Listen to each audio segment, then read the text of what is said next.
Hello friends, मैं आपके सामने गौरव मिगलानी। हम पढ़ रहे हैं 12th क्लास की अकाउंटेंसी और ये हमारा रिटायरमेंट और डेथ ऑफ ए पार्टनर का वीडियो नंबर 10 है। हमने इस वीडियो में दो कॉम्प्लेक्स केस स्टडी करने हैं। तो question number 1, A B C D चार पार्टनर्स हैं। डी फर्म से रिटायर हो रहा है। डी के रिटायरमेंट के बाद ए बी सी ने डिसाइड किया है नया रेशो होगा 3:1। डी की रिटायरमेंट के टाइम पर फर्म की गुडविल कैलकुलेट की गई है, वो है 3 लाख रुपए। गुडविल ऑलरेडी सी हमारी बुक्स में भी शो हो रही है 2 लाख रुपए, और पार्टनर्स कह रहे हैं कि हमको डी की रिटायरमेंट के बाद फर्म में 6 लाख रुपए के प्रॉफिट भी हुए हैं। तो इस क्वेश्चन की इक्वेशन के अकॉर्डिंग ध्यान से देखते हैं क्या करना है। सबसे पहले ये गुडविल बुक्स में ऑलरेडी अपीयर है।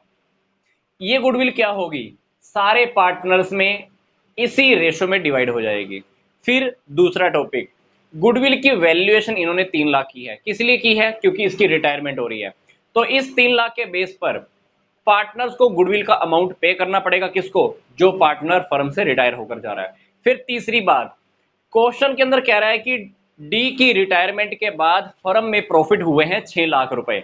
अब ये 6 लाख के प्रॉफिट कब हुए हैं, डी की रिटायरमेंट के बाद। अब डी की रिटायरमेंट के बाद ये 6 लाख रुपए का प्रॉफिट जो पार्टनर्स में डिवाइड होगा, वो कौन से रेशो में डिवाइड होगा, न्यू रेशो में।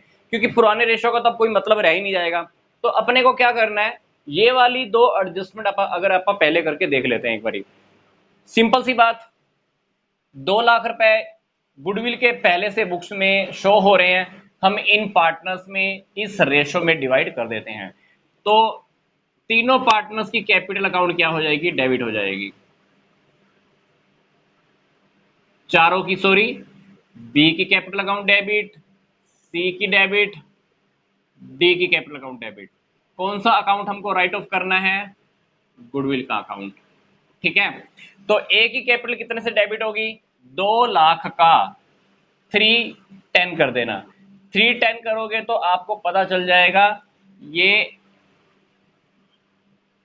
60,000 रुपीज ए को मिलेगा, 60,000।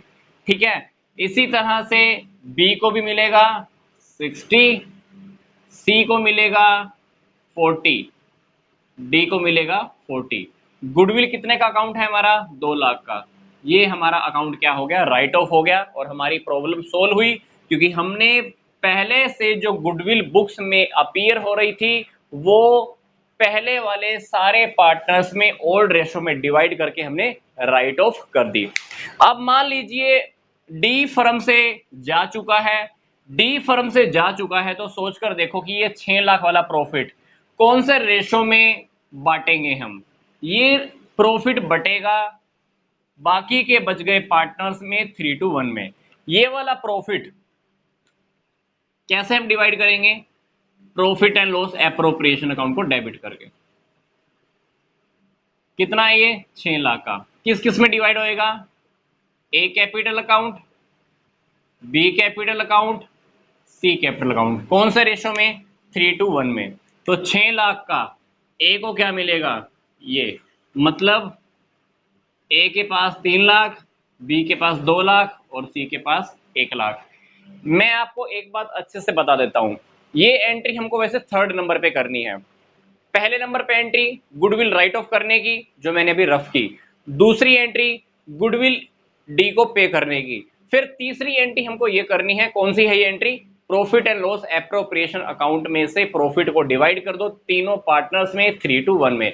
क्योंकि ये वाली एंट्री कब होगी, डी की रिटायरमेंट के बाद। पर डी की रिटायरमेंट से पहले हमको एक एंट्री और करनी है, गुडविल की पे करने की। वो एंट्री अभी वो देख लेते हैं। उस एंट्री को करने के लिए हमको क्वेश्चन में क्या चाहिए होगा, पार्टनर्स का गेनिंग रेशो को कैलकुलेट करना होगा। तो ये देखिए, ए का न्यू रेशो कितना है, 3:6। ओल्ड रेशो कितना है, 3:10। एलसीएम ले लीजिए, क्या आ गया, 60। सोल्व करके देखोगे तो 60 ही आएगा। 30,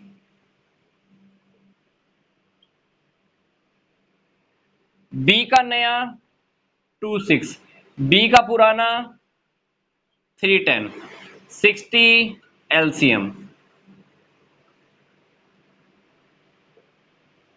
इसको भी गेन। सी का देखो, सी का नया 16, सी का पुराना 210, तो यहां पर देखो 60,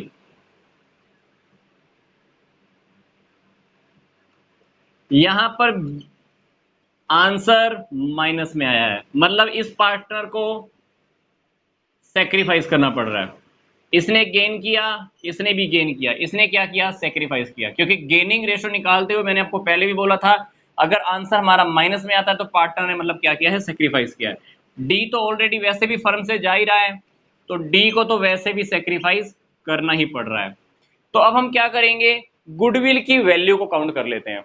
गुडविल की वैल्यू को काउंट करेंगे तो यहां पर नीचे 60 लिखना है, मैंने गलती से 10 लिख दिया है, ठीक है। 12 below 60, 2 below 60, and this is the also 60। पर डी का तो 210 ही है, क्योंकि 3 3 6 2 8 2 10 सेक्रीफाइस, ठीक है। अब हमको क्या करना है, गुडविल का अमाउंट कैलकुलेट करना है। ध्यान से देखिए, गेन किस किस को हो रहा है, ए को गेन हो रहा है, बी को गेन हो रहा है, सी को सेक्रीफाइस करना पड़ रहा है, डी ऑलरेडी फर्म से जा रहा है। तो अल्टीमेटली ए और बी को क्या करना पड़ेगा, अमाउंट पे करना होगा। किसको पे करेंगे, ये सी और डी को। तो आप क्या करना, अमाउंट की कैलकुलेशन करके देख लेना। फर्म की गुडविल कितनी कैलकुलेट की है, 3 लाख रुपए। तो 3 लाख का ए कितना पे करेगा, 3 लाख का इतना, 3 लाख का इतना अमाउंट ए ने पे करना है। तो आप यहां पे सोल्व करके देख लेना, अमाउंट आएगा आपका 60,000।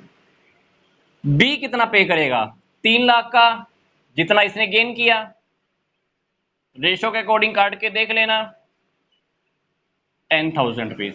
ए को इतना देना है, बी को भी इतना देना है। सी को सेक्रीफाइस हुआ, सी को मिलेगा 10,000। डी को भी सेक्रीफाइस हुआ, डी का आप कैलकुलेट कर लेना, 60,000 ही आएगा। डी को 2/10 पार्ट सेक्रीफाइस करना पड़ रहा है। अल्टीमेटली अगर हम डी का अगर कैलकुलेट करके देखें, फर्म की गुडविल कितनी है, 3 लाख। तो 3 लाख का अगर हम करके देखें तो डी को 60,000 रुपए सेक्रीफाइस करने के नाम पर मिलने वाले हैं। तो अल्टीमेटली मैं आपसे यही कहना चाहता हूं कि ए और बी ने मिलकर पैसा पे करना है, किसको, सी को और डी को। तो यहां पर अब हम इसकी गुडविल की पे करने की एंट्री कर लेते हैं। क्या एंट्री करनी है, A's capital account debit, B's capital account debit to C's capital account to D's capital account. A ने कितना देना है, 60, बी ने 10, सी को कितना मिलेगा 10, डी को कितना मिलेगा 60, ठीक है। तो मैं आपको एक बार फिर से रिपीट कर देता हूं। सबसे पहले एंट्री करनी है हमने गुडविल जो हमारी बुक्स में ऑलरेडी अपीयर हो रही थी, वो राइट ऑफ करने की। दूसरे नंबर पे एंट्री ये, तीसरे नंबर पर एंट्री डी की रिटायरमेंट के बाद जो आपने प्रॉफिट को डिस्ट्रीब्यूट किया हमने वो एंट्री करनी है। क्योंकि profit and loss appropriation account का प्रॉफिट हमने तब बांटा है वो जब डी का रिटायरमेंट हो चुका है। तो एंट्रीज को हमको सीक्वेंस में करना होता है। अब हम एक छोटा सा क्वेश्चन और डिस्कस कर लेते हैं। ये वाला क्वेश्चन भी बहुत इजी है, देखिए क्या है, ए बी सी 3 पार्टनर्स हैं, इन तीनों पार्टनर्स का रेशो देखो क्या है, 4:3:1। बी फर्म से रिटायर हो गया, बी ने अपने शेयर को सेल कर दिया है ए और सी को, बी ने अपना शेयर सेल किया है, किसको, ए और सी को। तो शेयर सेल करने के बदले में ए ने कितना पे किया, 36,000, सी ने कितना पे किया, 45,000। अब सोचने वाली बात यह है कि पीछे वाले क्वेश्चंस में तो हमको गुडविल की कैलकुलेशन का अमाउंट कैलकुलेट करना होता था, इसमें देखा जाए तो गुडविल की कैलकुलेशन ऑलरेडी हमको अमाउंट भी कैलकुलेट करके दिया हुआ है। मतलब अपने को क्वेश्चन में ये नहीं पता है कि गेनिंग रेशो क्या है, पुराना रेशो दिया हुआ है, न्यू रेशो भी नहीं पता, गेनिंग रेशो भी नहीं पता।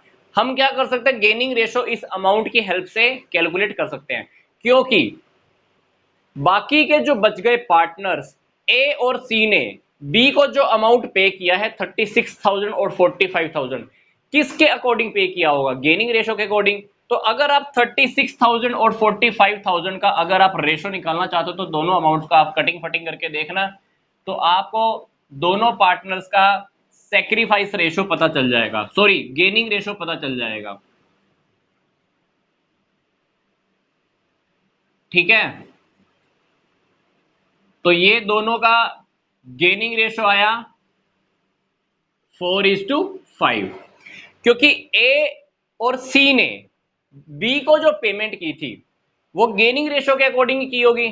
तो हमने इस अमाउंट को ही काट कर देखा तो हमको पता चला कि ए और सी को जो गेन हुआ होगा वो कौन से रेशो में हुआ होगा, 4:5 के अंदर।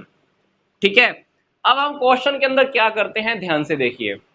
पहले सबसे पहले जर्नल एंट्री कर लेते हैं, क्योंकि जर्नल एंट्री हमारी बहुत करनी यहाँ पर इजी है, क्योंकि हमको यहाँ पर अमाउंट ही दिया हुआ है कि ए और सी ने अमाउंट पे किया है किसको, बी को। अल्टीमेटली अमाउंट किस चीज का पे किया गया है, गुडविल का हम कह सकते हैं, क्योंकि जब भी कोई पार्टनर रिटायर होता है तो बाकी के बचे हुए पार्टनर गेनिंग रेशो के अकॉर्डिंग उसको गुडविल का अमाउंट पे करते हैं। पर यहाँ पे हमको बिना रेशो निकाले ही अमाउंट ऑलरेडी दिया हुआ था, तो ये रेशो चाहे हम निकालते या ना निकालते हम एंट्री इजीली कर सकते थे। एंट्री क्या होती, ये देखिए,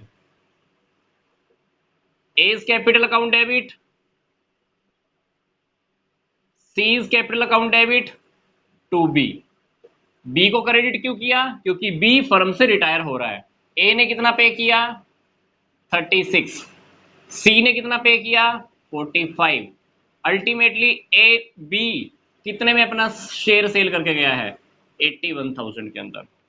ठीक है, तो बी को गुडविल के नाम पर 81,000 मिल गए हैं। ए की कैपिटल अकाउंट डेबिट, सी की कैपिटल अकाउंट डेबिट हमने कर दी। तो अब हम देख लेते हैं कि क्वेश्चन में आगे क्या कह रहा है। क्वेश्चन में कहता है कि बी की रिटायरमेंट के बाद फर्म में 90,000 के प्रॉफिट हुए हैं। अब सोचकर देखो, बी तो फर्म से चला गया, ये प्रॉफिट हमने किस में डिवाइड करना है, ए और सी में। कौन से रेशो में डिवाइड करोगे, न्यू रेशो में। अब टेक्निकली प्रॉब्लम क्वेश्चन में क्या आ गई कि हमको इस क्वेश्चन में न्यू रेशो गिवन ही नहीं है, तो अल्टीमेटली अब हमको new profit sharing ratio find out करना होगा ए और सी का। टेक्निक क्या लगाना है ध्यान से देखिए। इस क्वेश्चन में हमारे पास ये रेशो दिया हुआ था पुराने वाला, बी चला गया फर्म में से, न्यू रेशो का हमें पता नहीं है। इसका मतलब है कि जो बी का जो शेयर होगा वो ए और सी ने इस रेशो के अकॉर्डिंग डिवाइड कर लिया होगा। तो हम क्या करते हैं, बी का जो शेयर है, बी का शेयर कितना है, 3/8, क्योंकि 4 3 7 और 1 8। डी का शेयर है 3/8। अब ये देखिए क्वेश्चन में ए और सी ने कौन से रेशो में गेन किया है बी से, 4/5 शेयर के अंदर। तो अल्टीमेटली ए को क्या मिला होगा, बी के इस शेयर का 4/9 पार्ट गेन किया होगा, मतलब 12/72। तो ए का ऑलरेडी देखो रेशो कितना है, 4/8, प्लस ए को बी के पार्ट का कितना मिल गया, ये। तो यहां पर हम एलसीएम लेके सोल्व करके देखते हैं।